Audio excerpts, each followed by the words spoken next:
Welcome to another workshop offered by the University of Kentucky's Work-Life Benefits Office. This workshop today is a part of our monthly Work-Life Thursday series, but in addition, is also this month a part of our National Work and Family Month series. So in this workshop today, we will be talking about healthy ways to manage your workplace conflict. Our guest speaker is Natalie Lindgren. She is the HR manager in our training and development department. Thank you so much, Natalie, for being with us today. Hey, thanks, Azetta. I really appreciate the opportunity to get to be part of this today. And Azetta and I get to work together frequently, both being within human resources. So it's a pleasure to be here and to work alongside with all of you. And as I'm looking at the participant list, which I have on another screen, so excuse me for looking away.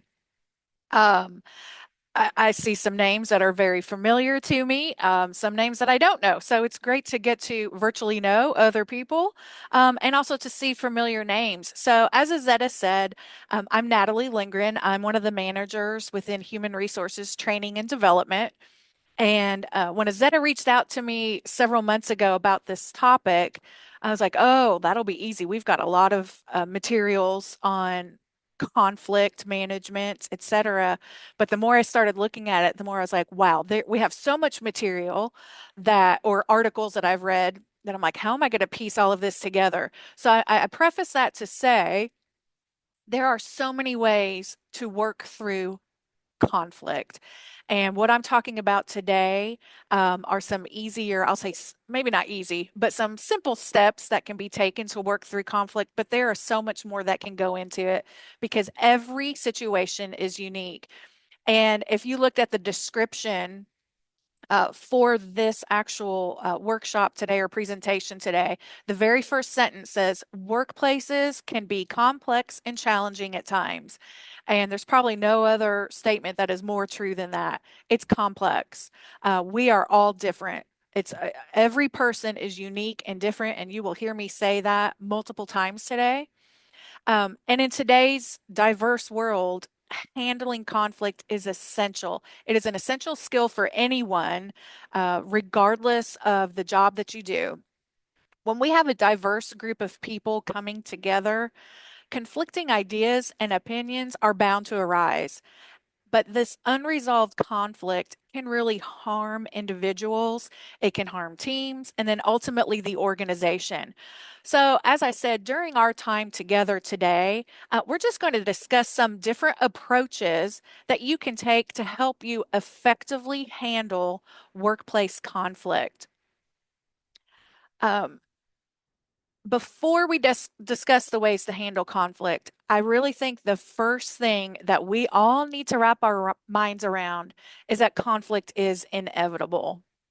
And not only is it inevitable, but it's normal. It happens everywhere because we are all unique. We are all going to have different ideas. We all have different personalities, perspectives, different needs and styles. And of course, we come from different backgrounds. So when you think about it this way, it is inevitable, it is normal. Something else you need to think about, though, is conflict is not always bad. Um, with conflict, new ideas can be generated. We can become more creative. It can spur innovation. However, what you need to keep in mind is it needs to be handled properly.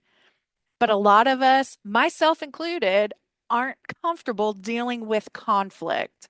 And some people mistakenly prefer to just not even acknowledge that it's happening.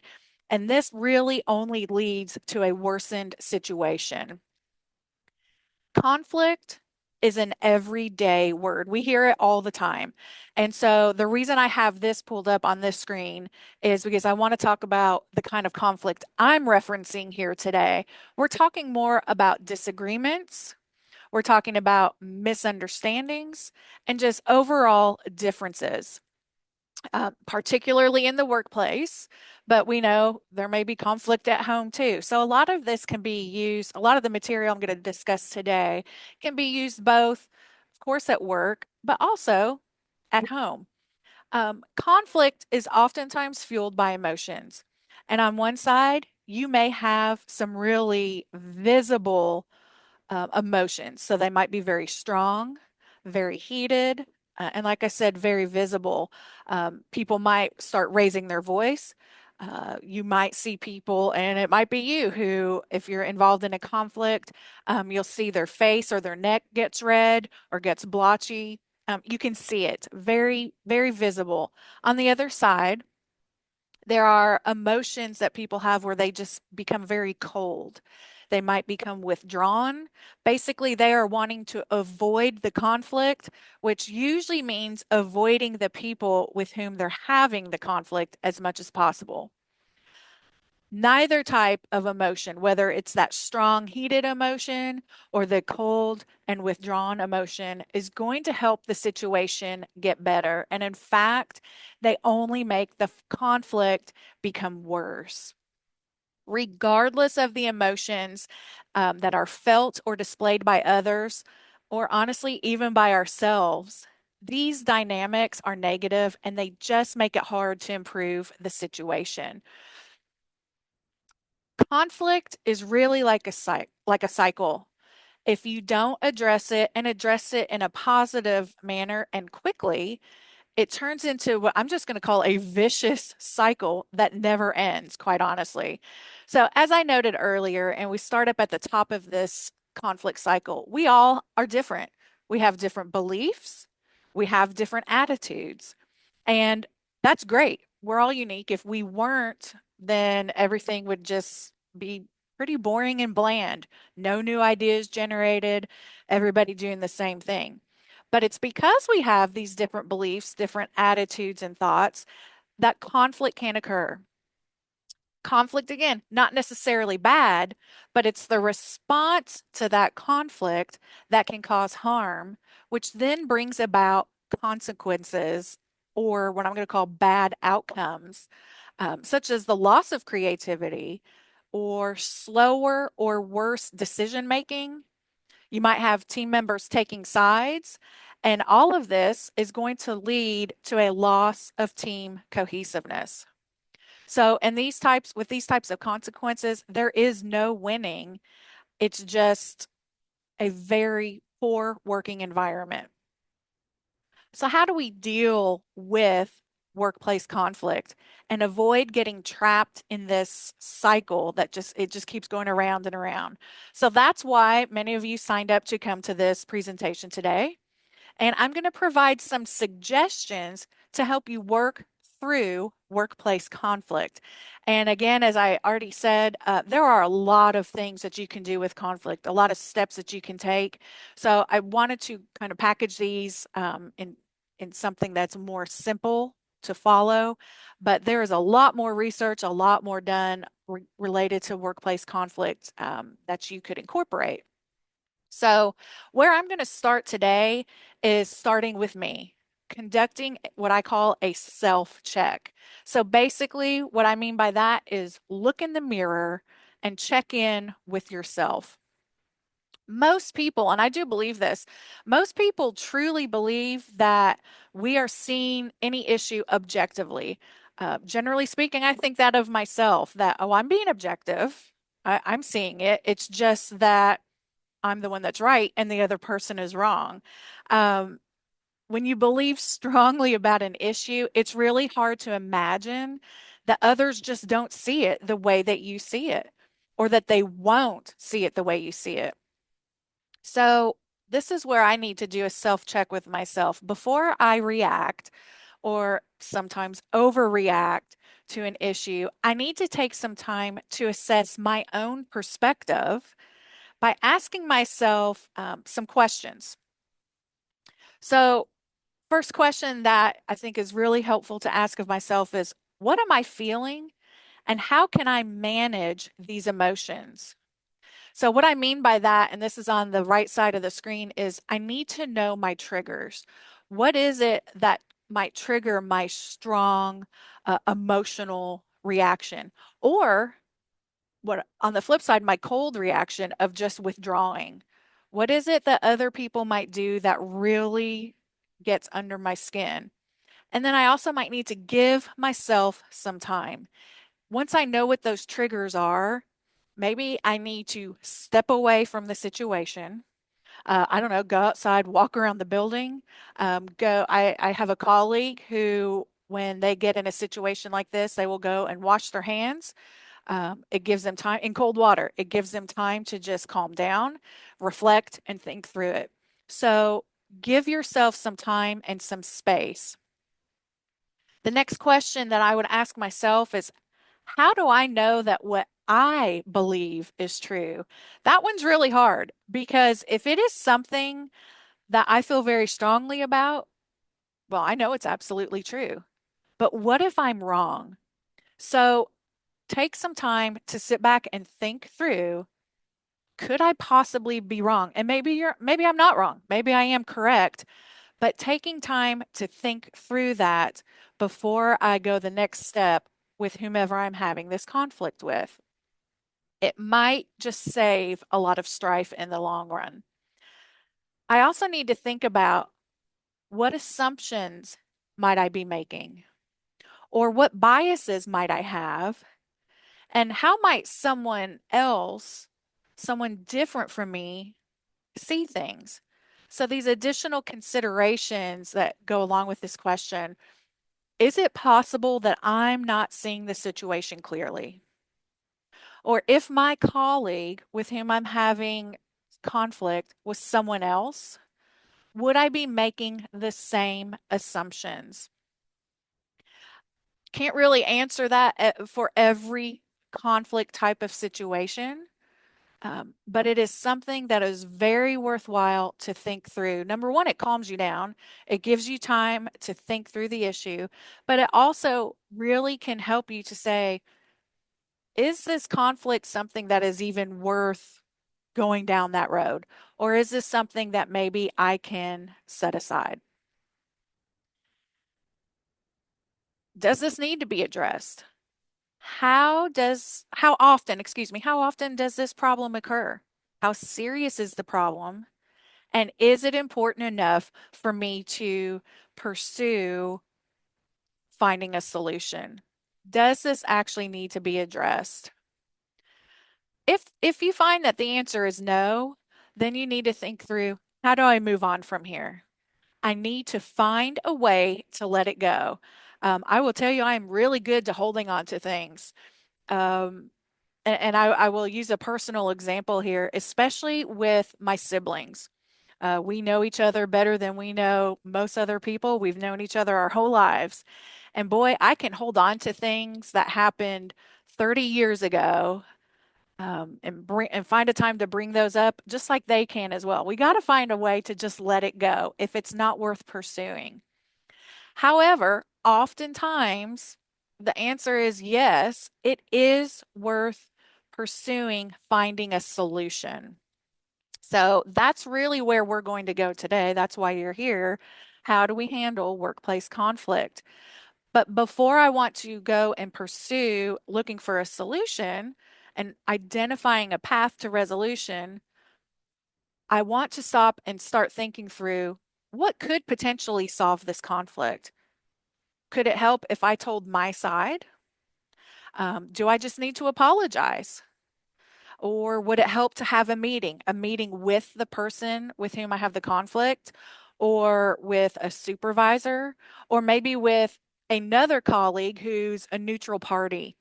Before I go down the path of speaking with the individual with whom I'm having the conflict, it is just so helpful to think through these questions to see, maybe I don't need to escalate it too far, but maybe it just needs to be discussed with them. So, all in all, I've got all these questions listed here on this one slide.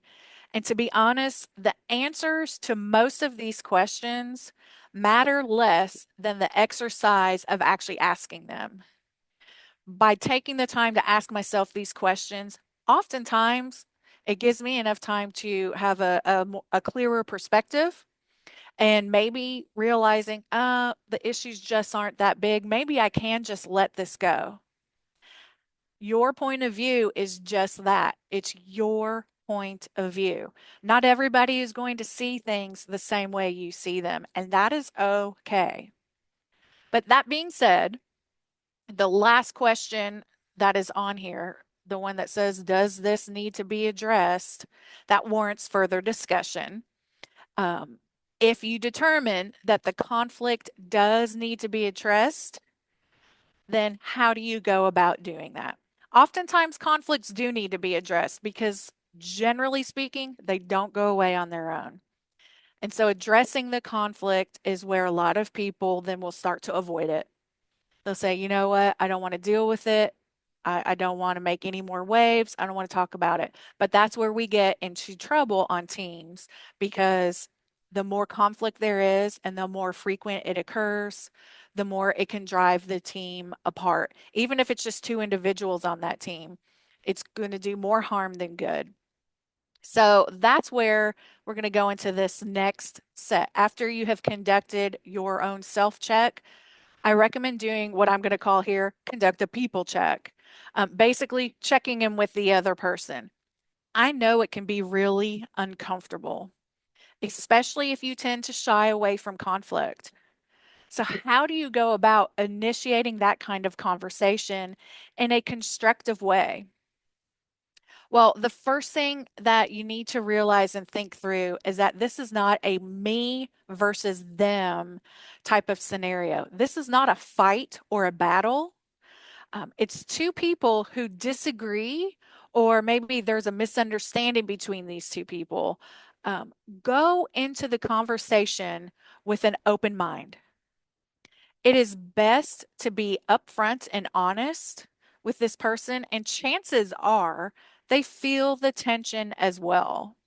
So go ahead and bring up the elephant that's in the room and address the situation, but address it respectfully. And that is key there. It's respect. Everyone deserves to have that respect. So I know it's uncomfortable, but here I have come up with some questions that you can do for this, what I'm calling again, the people check. So, first one, how are you seeing this situation? What would you like me to better understand from your point of view? What assumptions might we be making that could be cleared up? And what needs to happen for us to move forward?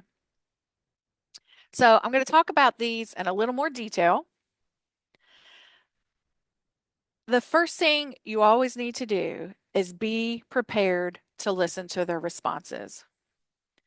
You also need to make sure that you do not interrupt them.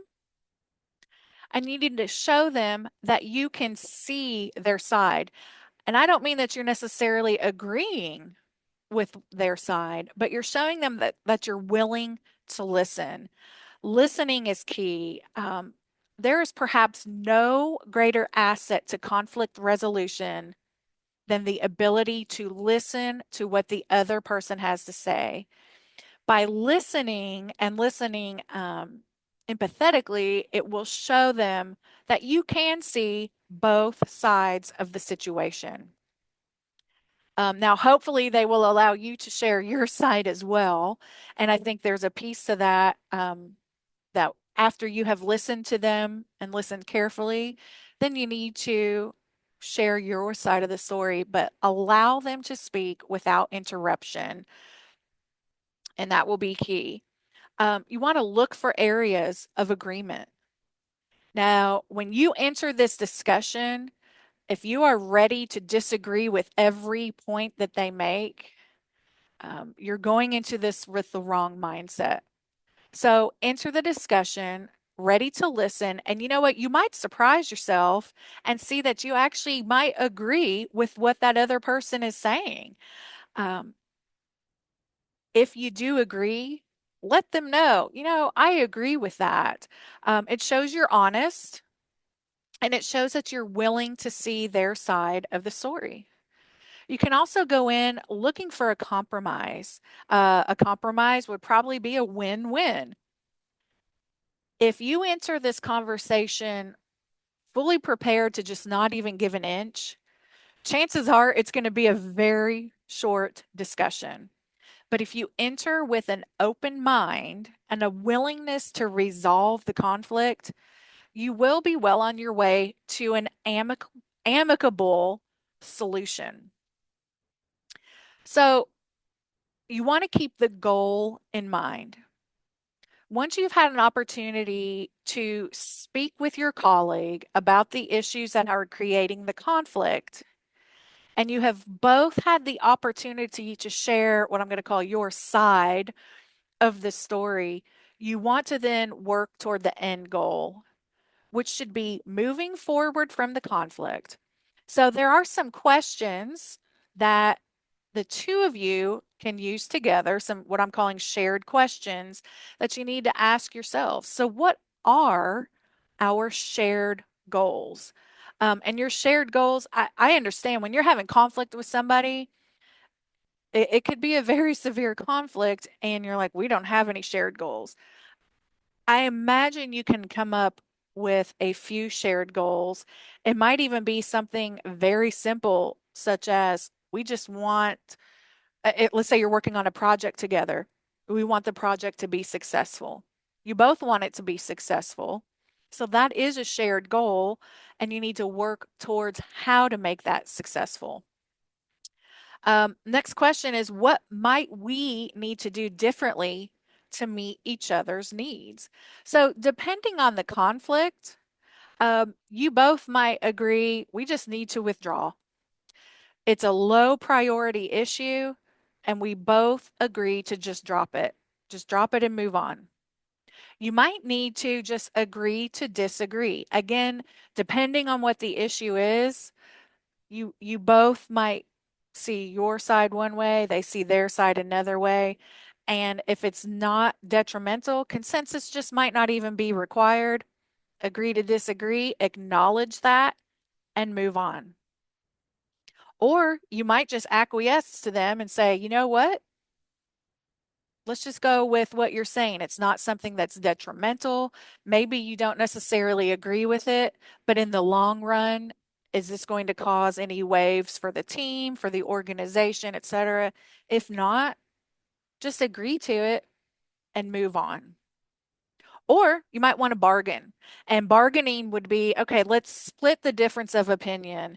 I can see, yeah, maybe your side, this would work well. What I'm coming with, that might work well. You can split the difference. Or it may become a collaboration. And maybe you sit down and get creative. Yeah, I can kind of see what this person is saying. They can kind of see what I'm saying. Well, let's take those two and collaborate and come up with something that we can both agree to that really would work even better than just what one person feels about the current situation. And then what you need to do is talk about checking back in with each other. It is so important to keep the lines of communication open. Now, I can understand, let's say you're working on a project with this person, and this is the only project you're ever going to work on with this person. Do you necessarily have to keep those lines of communication open? Technically, no. However, if you're taking the time to work through conflict, chances are you're likely going to be working with this person again, maybe on a daily basis. So keep those lines of communication open. Keep working on having a healthy relationship. It doesn't mean you're going to be best friends. It doesn't mean you're going to be best workmate friends. But if you are working together, you don't want to have this giant blocking point in between the two of you. Keep those lines of communication open. Now, I realize all of this that I've discussed so far, it's going to vary depending on the conflict you're encountering. There are some times that you do need to get a supervisor involved or someone else involved, but oftentimes the conflict that we encounter is on a lesser scale than that, but it still needs to be dealt with. So, building those healthy working relationships is only going to help you out in the future. Regardless of the type of conflict that you're encountering, you need to keep moving forward. You may never come to a full agreement with this person, but you can be forgiving. When you have reached the solution, move on. And this goes back to what I said before about with my siblings. We can hold on to grudges from many, many, I'm going to say decades ago. I hate to age myself, but from many decades ago. You have to move on and let that go. Even if you agree to disagree, consider the fact that the air has been cleared, both parties are on an equal playing field, and you have information to help your future interactions because you've talked about it. You better understand where they're coming from. Throughout all of this, I highly recommend avoiding workplace gossip. And I know it is so easy to do. Um, Sometimes instead of calling it gossip, it's called venting. Aren't those really the same thing? Well, I'm going to say yes and no. I think it depends on the situation. There may be times when you need advice from a trusted colleague or maybe a supervisor, somebody that you can go to help you see this other person's point of view. Now, I don't mean going to them every time and just saying, "Oh, you will never believe what so and so said." That's not what I'm talking about. For it to be constructive, let's say maybe you received a Teams message or an email from this person, and you know you cannot read tone in a text, an instant message, or an email, and maybe you need help deciphering that. So go to a trusted colleague and ask for their opinion. But my advice here is to choose whom you speak to very carefully, including what you share with them. Look for people who are constructive. Look for people who can see things clearly, removing any biases or any lenses, and who can challenge your perspective when maybe they disagree with how you are taking an action by this other person. You may need to experiment to find what works. That's why I said it's important to check back in with each other about any agreements that you made on how you're supposed to move forward. Keep those lines of communication open. And then it's also so important to be and to stay curious. Now, what I mean by this is first take some individual reflection. What did you learn about yourself and how you handle conflict through this situation? Having a growth mindset is the best way to continue moving forward with your own self improvement. You can't necessarily change the other person and the way they think and react to situations, but you can change the way you think about a situation and the way you react to that situation. When you catch yourself in those unproductive thought patterns, and you know the ones where you start thinking, oh, here we go again. So and so is, I'm going to say, causing issues. Stop yourself. Just stop yourself from going there and instead look at the big picture. You never know what this other person might be going through that's causing them to react this way. Or have there been times when you have seen this person more cooperative and more pleasant? What was different about those times versus this time today? You can even go back to the self-check questions that I brought up earlier. Go back to those questions and start this process again. It may not be that you have to go to that person to do the people check. Maybe it's just the self-check questions. Honestly, this will just serve you well the next time a conflict arises.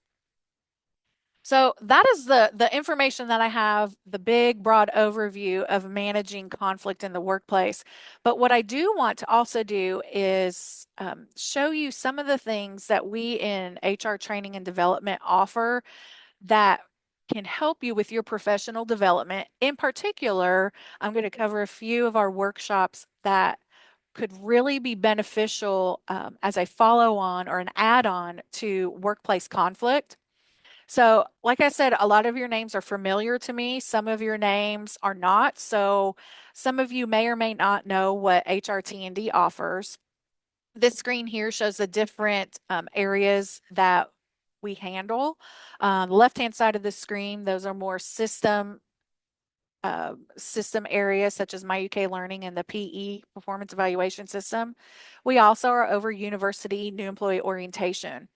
On the right-hand side, where we have university supervision, our professional development unit, and our technology training unit, that's where those units offer various workshops, and we offer instructor led. Most of our workshops are instructor led. We do have some web based training, but most of it is instructor led. We offer it in person and virtually. It just depends on the way our schedule works. But these are highly interactive classes. We schedule them 4 to 6 months out in advance, and you can register for them in My UK Learning. Our technology training unit, shown here, we offer training on Adobe and Microsoft software applications, not all of them by any means, but this is just a list of some of what we offer. These are instructor led with hands on practice. And we also offer consulting.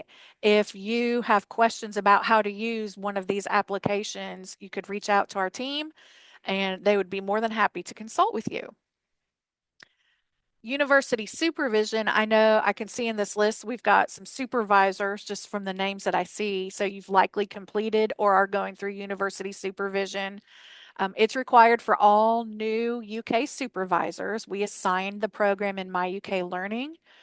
They are our courses are on some policy related topics, which are items and topics that every supervisor at UK needs to know. They need to understand about supervising at UK and UK employees.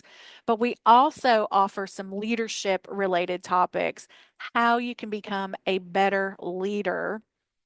If you have already completed supervision, but you're like, ooh, I could use a refresher, you are more than welcome to take any of these classes. You can sign up for them individually. And then I want to talk about our Essential Leader program. And this is for any UK employee. You do not have to be in a supervisory role because you don't have to be a supervisor to be a leader. We have 19 courses or 19 workshops in the Essential Leader program, and you have 2 years to complete it. You can register for it in My UK Learning. And I've got the list of classes on here that are part of the Essential Leader program. But what I want to do is specifically call out several of our workshops that deal directly with today's presentation on workplace conflict or managing workplace conflict. On this screen, it shows on the left side our professional development unit. We cover 10 different competencies within all of well, not every single one of our trainings, but those competencies are throughout all of the workshops that we offer. On the right-hand side of this screen, I pulled out a few classes that deal specifically with or relate to healthy ways to manage workplace conflict. And Kimberly, thank you so much for your chat where you highly recommend the Essential Leader program. Greatly appreciated. Within this, though, all of these classes that are listed here on the right side are part of the Essential Leader program, except Emotional Intelligence 2.0. So I want to talk a little bit about two of these classes that I highlighted here. So first, I want to start with personality differences. This is part of the Essential Leader program, and it's based on the DISC assessment. So many of you may have heard of that, the behavioral styles. And why I think personality differences is really a great add-on to what we've talked about here today is because we are all different. You've heard me say that we are all different. We are all unique. And in this class, you will learn more about your own personality style, but you'll also learn more about the other personality styles and how you can better work with people who are different from you. It's a fun class. It's probably one of our funnest classes, my opinion, but it also has helped me immensely in working with other people. And then the other class I want to mention is Emotional Intelligence 2.0, or as we call it, EQ. So you've heard of IQ. Well, this is EQ, and it contributes to our personal and social competence, especially when facing challenges. So within this session, we discuss those two competencies, personal and social. But we also dig deep into the four EQ skills, which are self awareness and self management, and social awareness and relationship management.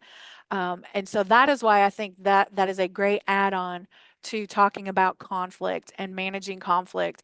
It's when we talk about healthy ways to manage conflict, it really has to start on the inside. Like I said, we can't change other people, but we can change ourselves. So all of our classes are available for registration in My UK Learning.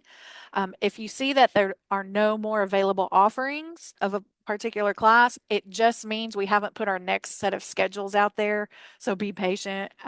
We probably will be putting our next schedules out by the end of October for all of our training. So if there's nothing that works with your schedule, something likely will be coming around for January through June. And then I also just quickly want to talk about we also offer what is called the Experience Leader Academy. Due to several different logistics, we haven't been able to offer it the last 2 semesters, but hopefully we'll be able to offer it starting next spring, probably in February. And it's a 9 week, or there's 9 weekly sessions, an hour and a half each, based on the book Leadership from the Inside Out by Kevin Cashman. And this it's called Experience Leader because it's for people who have been uh, generally speaking, in more managerial or supervisory roles for a little while. However, you don't necessarily have to be a supervisor to be in this. This is not something that we have set out in My UK Learning as what we call open enrollment. So if you're interested in learning more about it, you can email train@uky.edu, and we can send you a little more information on that. And with that, I have our contact information out here for you. We have various emails. Like I said, train@uky.edu. That is our main email. And if something comes into that, we can get it to the right training and development person. But we do have specific emails for our different areas if you find those helpful. And with that, I want to say a thank you again to Azetta, but thank you to all of you for attending today. This was a great. It was great for me to put this together when I was pulling the materials together because it really spoke to me internally too, as a reminder of I need to do my own self checks before I just start thinking about other people and conflict. I need to start on the inside, and that's that book by Kevin Cashman, Leadership from the Inside Out. So it needs to start internally. But again, I want to thank you for allowing me the time to be here. Thank you, Azetta. Thank you to everyone who attended. And if you have questions or comments, I would be happy to take those now. You guys are welcome to type your comment in the chat, or if you want to unmute, you're welcome to unmute and ask your question, making sure to leave out any personal details.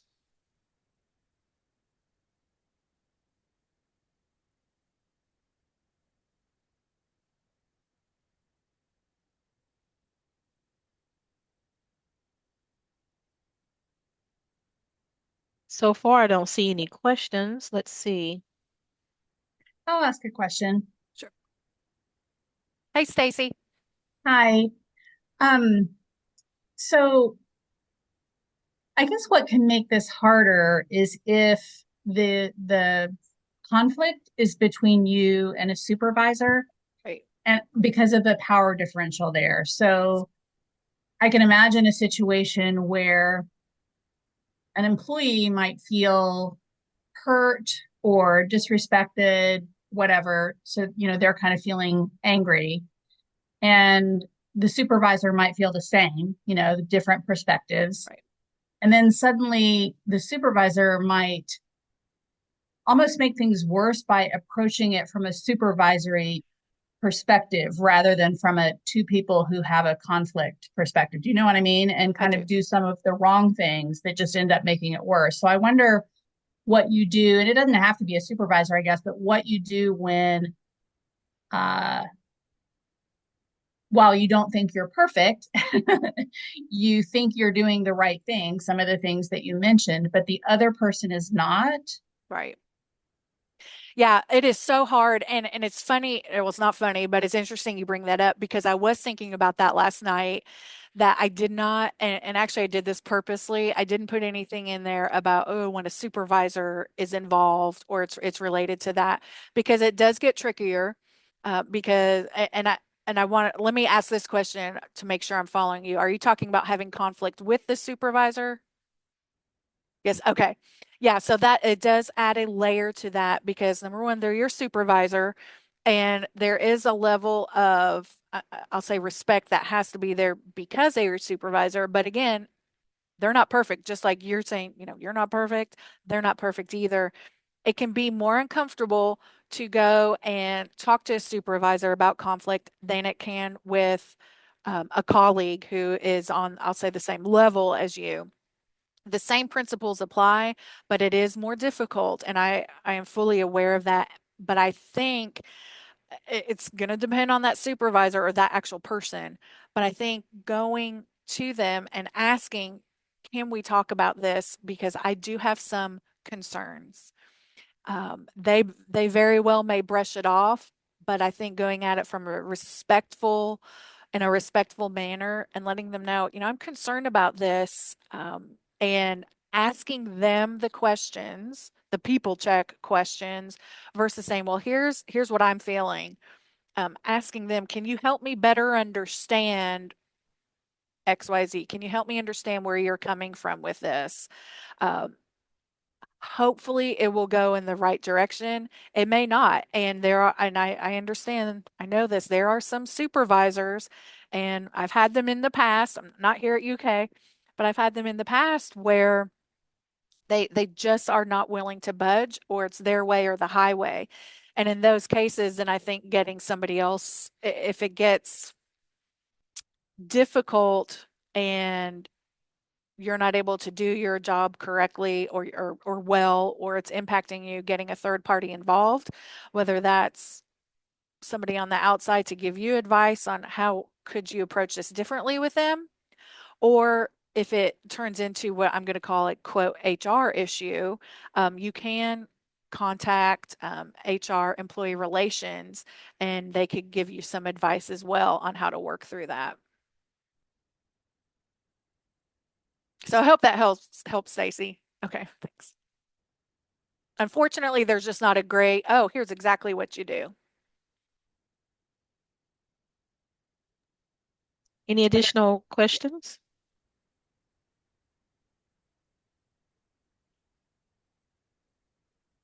All right. Well, thank you, Natalie. This has been thank you. wonderful, and I appreciate you being vulnerable and sharing some of your story a little bit as well, and just kind of reminding all of us of the importance of that inside out perspective and Yeah.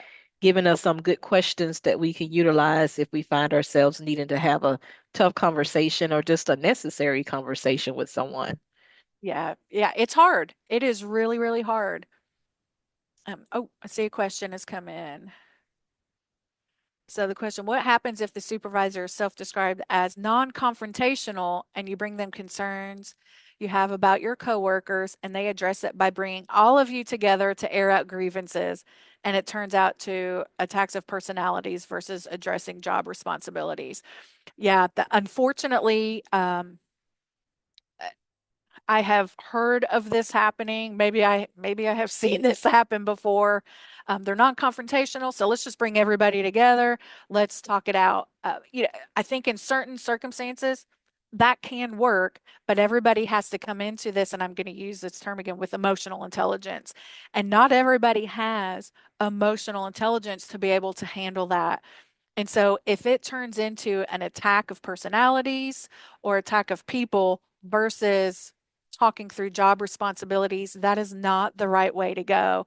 If you find, and I know you can't control what your supervisor does, but if you find that it's a situation that people truly, and I know not physically being attacked, but are being attacked, that again is somewhere that human resources, employee relations, um, they have much more training on how to handle those types of situations, things that you could do, or they might have things that they would do on their end as well. It's uncomfortable. It's and that's a supervisor that's making it uncomfortable for everybody. So I can't answer that specifically, but if it is something where you are truly feeling attacked, it is absolutely in your best interest and it is your right to even walk out of the meeting or um, try to pull your supervisor aside to talk to them. And I know that's not easy, it's really uncomfortable.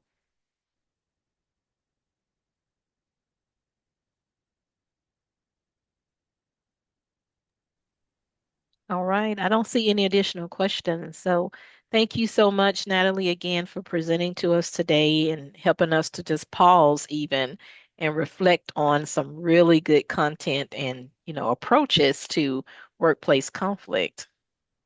Absolutely. Again, I really appreciate it. And if you do have questions, you are welcome to email me. I will do my best to answer those or to get you in the right direction or to the right place. You can email train@uky.edu, or you can email me individually. It's just natalie.lindgren@uky.edu. And I'd be happy to try to help further if I can.